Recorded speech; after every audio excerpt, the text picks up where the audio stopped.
kemarin tanggal 21 dia ulang tahun yang pertama.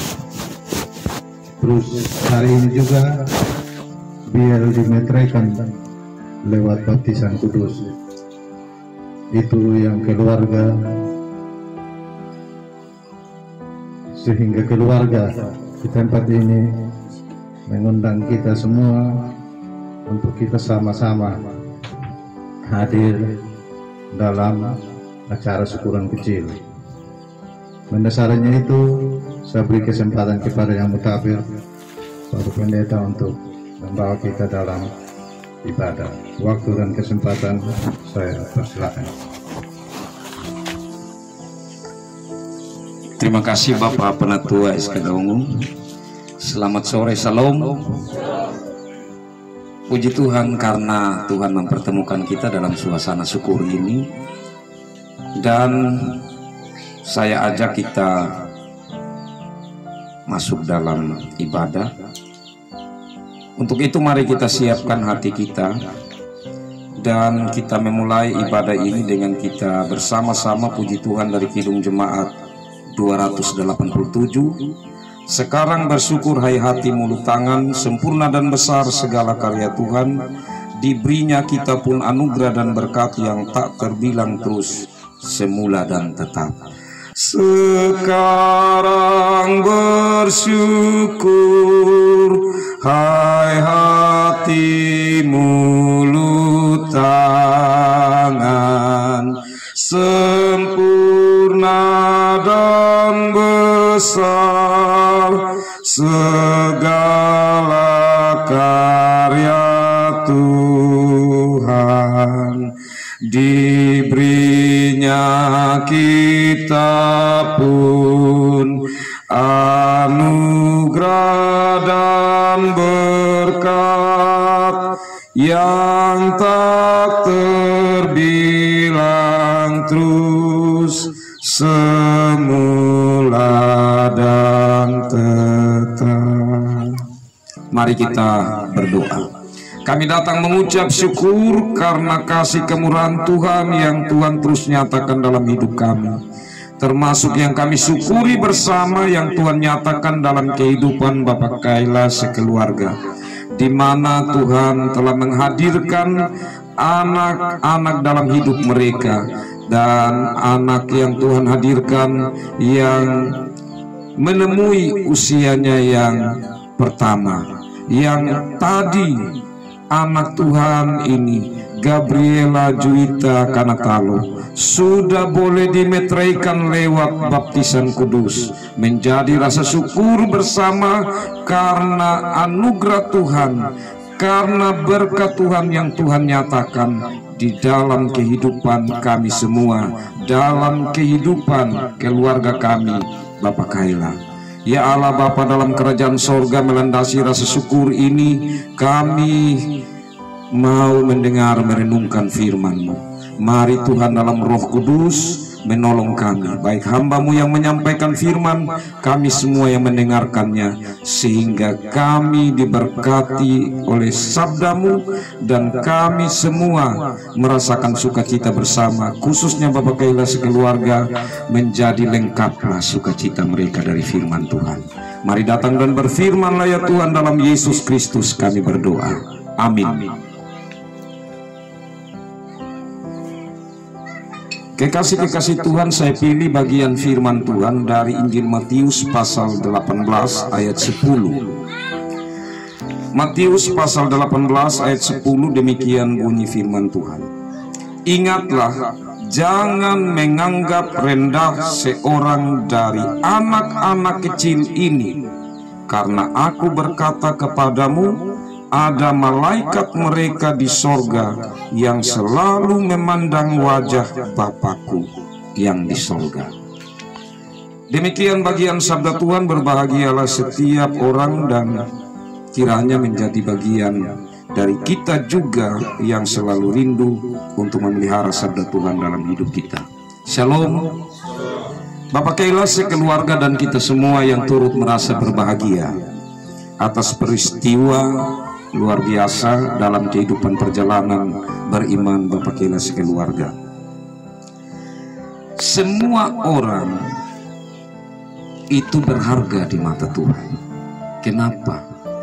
Karena manusia ini diciptakan Allah itu menurut gambarnya, menurut rupanya. Terlepas dari manusia jatuh dalam dosa dan mewarisi dosa itu turun-temurun. Tetapi Allah yang sungguh mengasihi manusia dalam Yesus Kristus telah menyelamatkan manusia, dan kita menjadi orang-orang yang lebih lagi bersukacita saat menjadi pengikut Kristus. Kenapa? Karena kita memiliki pegangan yang pasti. Karena Yesus sendiri mengatakan bahwa akulah jalan, kebenaran, dan hidup. Hanya Yesus yang adalah jalan yang menghubungkan kita dengan Bapa, yang memberi ikatan yang mesra, yang tidak lagi harus melalui korban-korban lainnya, karena Yesus anak domba yang telah berkorban di atas kayu salib. Dialah yang mengambil hukuman kita dan menghubungkan kita kembali dalam hubungan yang mesra dengan Tuhan. Dan Yesus Kristus yang datang ke dunia, yang diperkenalkan oleh Allah dalam kehidupan manusia, yang oleh Yohanes Pembaptis saat dia menyatakan tentang apa kehendak Allah dengan menyerukan pertobatan kepada manusia, dan banyak orang memberi diri dibaptis. Tapi saat ia mengatakan tentang seseorang yang merujuk pada Yesus, dia katakan, untuk membuka tali kasutnya pun aku tidak layak. Dan saya ini hanya baptis dengan air, tapi dia yang datang itu akan baptis dengan api dan roh. Ya, kita bersyukur karena kita yang sudah menjadi bagian dari pengikut Kristus yang masuk dalam kerajaan Allah, ya, kita telah menerima baptisan Kristus atau baptisan dalam Roh Kudus. Nah, dengan demikian maka kita percaya kekasih-kekasih Tuhan, meskipun pertama-tama itu merujuk kalimat baptisan itu pada saat peristiwa Pentakosta, tetapi tentu sesuai dengan amanat Kristus sendiri tentang baptisan dalam nama Bapa, Anak, dan Roh Kudus, maka kita percaya bahwa ya, kita termasuk anak kekasih Briela itu telah memperoleh baptisan dalam Roh Kudus. Dalam artian bahwa Allah yang adalah Immanuel dalam Yesus Kristus, atau Yesus Kristus yang adalah Immanuel yang beserta kita, kita percaya dia beserta dengan Briela. Nah, sekarang dalam bagian firman Tuhan ini ada hal lain yang jarang sekali untuk dihotbahkan, khususnya di kalangan Protestan, yaitu bagian firman Tuhan yang saya bacakan tadi. Ingatlah, jangan menganggap rendah seorang dari anak-anak kecil ini, karena aku berkata kepadamu, ada malaikat mereka di sorga yang selalu memandang wajah Bapakku yang di sorga. Nah, kalau kita baca secara harfiah, secara lurus saja, oh berarti ada malaikat Tuhan yang menjaga anak-anak. Ya, itu benar. Tapi ada juga yang menafsirkan lebih jauh lagi. Saya juga tidak bisa bilang keliru, tetapi dalam pandangan kekristenan, khususnya Protestan, ini tidak dimaksudkan bahwa satu malaikat jaga satu anak,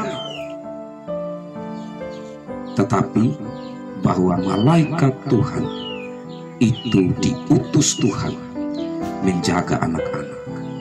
Jadi di sini pertama-tama bahwa Tuhan itu peduli terhadap anak-anak.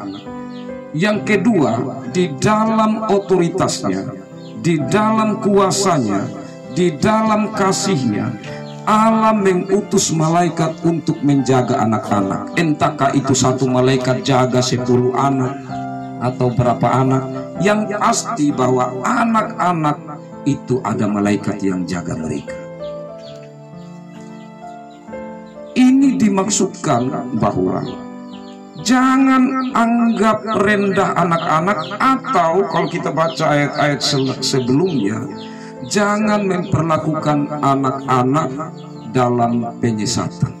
Jangan membawa mereka pada keadaan pertumbuhan yang mengarah kepada kehidupan yang menjauh dari kebenaran, atau yang tidak dididik dalam kebenaran. Ya, ini memang tidak mudah kekasih Tuhan, karena tentu bagi kita orang tua mendidik anak itu kompleks. Saya dulu waktu saya berkhotbah, sebelum saya punya anak, dengan saya setelah saya punya anak, saya lebih merenungkan itu ternyata tidak mudah, apalagi di zaman-zaman teknologi sekarang. Itu tidak gampang. Jadi mendidik anak supaya mereka tidak tersesat, karena kalau sampai tersesat itu Tuhan marah, Tuhan tidak mau. Nah, sekarang Briela ini ya terlepas dari saudara-saudara dari luar jemaat Tukmadaya. Tapi kalau kita adalah bagian dari pengikut Kristus, maka kita adalah satu tubuh. Tapi lebih khusus saya bicarakan ini kepada saudara-saudara yang ada di jemaat Tukmadaya. Anak-anak orang percaya, terlebih lagi yang sudah dibaptis, maka menjadi kewajiban bagi setiap orang tua untuk mendoakan dan menjadi bagian tanggung jawab untuk sama-sama mendukung di dalam tumbuh kembangnya secara rohani juga. Kenapa kekasih Tuhan? Saya percaya bahwa orang tua kalau dia sudah kurang memperhatikan anaknya, apakah dia lebih memperhatikan anak orang lain? Karena anak kandungnya sendiri, kalau dia sudah kurang perhatian, saya yakin bahwa perhatian terhadap anak orang lain itu menjadi kurang. Dalam artian di sini kekasih Tuhan, menjadi patokan pertama adalah sebagai orang Kristen bagaimana memperhatikan pertama-tama anak-anak dalam kehidupan rumah tangga kita. Kalau itu sudah benar-benar semakin kuat, maka kita akan memandang keluar. Kita akan memandang keluar, kita akan melihat anak-anak yang lain, dan kita ingin kalau mereka berjalan salah, kita arahkan mereka kepada jalan yang baik. Memang Bapak Mama kekasih Tuhan, berbicara tentang anak-anak ini Om Frans, ini sekarang ini kita punya hukum. Ini guru-guru di sekolah ini tidak berani lagi untuk cubit sedikit anak-anak. Ya kan di Hukmada namanya kita punya anak-anak sendiri, kadang cubit sedikit ya orang tua mau bermana, namanya untuk jalan yang baik kan? Tapi ini hukum sekarang ini kadang-kadang membuat anak-anak juga dia angkat ekor sampai lewat kepala. Jadi kalau ketemu saya sendiri ini Bapak Mama, kalau macam saya muat ini Mama Al, kita mau datang di sekolah ini Mam Itra, waktu anak-anak dong lihat selamat pagi ibu, dong tidak tahu lagi saya ada juga di situ, dong tidak peduli. Ini kita punya etika, kita mikir karakter anak-anak sekarang ini Bapak Mama, dong tidak mau tahu lagi. Jadi saya kadang-kadang saya berhenti, kamu lihat saya ada di sini, atau ini hanya bayangan, atau mungkin Imam Al sendiri di motor situ. Kenapa kamu hanya selamat pagi, kamu punya ibu guru? Nah ini kadang-kadang Bapak Mama. Jadi itu jangan kita bilang, baru punya guru di sekolah, itu bukan. Pertama-tama dari kita orang tua. Apakah dari rumah kita ajar? Kalau saya dulu ini kadang bisa, kalau dulu-dulu kami, kadang juga orang bisa lihat kalau orang yang tidak mengerti, ini orang gila dong. Karena kalau kita jalan mau kenal itu orang yang terkenal, pagi om, pagi tante, sampai di sekolah, biar kita terkenal. Betul teman memberi. Kalau sudah di sekolah ama lihat ini guru, kita lari masuk di got. Tidak tanggung-tanggung dia mau lumpur apa di situ mau tahu. Kalau sekarang dia tidak di sekolah pakai pakaian biasa, kau tidak di sekolah, oh selamat ibu deh, dia tidak peduli. Yuk mama kasih Tuhan. Kadang-kadang menyerahkan tanggung jawab untuk pendidikan anak itu kita serahkan di tempat lain. Di sekolah minggu, di SD, ya ini saya bicara tentang yang anak-anak kecil. Karena itu maka firman Tuhan ini mengingatkan, ingat, selain Roh Kudus ada dalam diri mereka yang melindungi mereka, tetapi juga ada malaikat Tuhan yang melihat. Dan malaikat Tuhan yang melihat ini, mereka pastilah akan mengadu kepada Allah Bapa yang selalu mereka pandang. Kalau begitu kekasih-kekasih Tuhan, maka mulai sekarang Bapak Keila, Mama Keila, bagaimanapun kesibukan, kita perlu lebih serius untuk melihat anak-anak kita. Ya, memang tidak mudah seperti saya katakan tadi. Saya kadang juga salah mendidik. Ya, meskipun saya banyak juga berkhotbah, kadang-kadang saya juga. Jadi saya punya anak-anak, kadang-kadang bilang, Papa HP. Saya kasih lama-lama saya tidak kasih lagi, baru mengamuk. Jadi kadang saya bilangin anak-anak, kadang sebentar kalau minta pilih, itu HP saya ambil. Saya sayang anak. Atau kasih tinggal itu HP dan kamu pilih saya tidak sayang. Bisa mereka pilih, biar makin sayang kita termain saja HP. Itu perkembangan sekarang. Jadi tidak gampang dikasih Tuhan. Ya karena itu marilah lewat firman Tuhan ini, rasa syukur dari Bapak Keila, Mama Keila yang menghadirkan kita untuk bersama-sama bersyukur. Kiranya dia tidak saat ini saja, kita bersyukur karena pertumbuhan dari Briela itu bertumbuh dengan baik, karena kita turut mendoakan. Atau kalau kita ketemu, kita juga turut untuk memberi masukan-masukan yang semakin membuat anak-anak Tuhan dalam kehidupan Bapak Keila, bahkan siapa saja, itu dapat bertumbuh dengan baik dalam Tuhan. Tuhan memberkati firman-Nya dan berkati Briela yang Tuhan sudah meteraikan dengan tanda air baptisan, dan juga yang sudah 2 hari lalu Bapak Keila ulang tahun ya, Briela ya, 2 hari lalu 1 tahun. Tuhan berkati dan memberkati Bapak Keila, Mama Keila serta kita sekalian. Amin.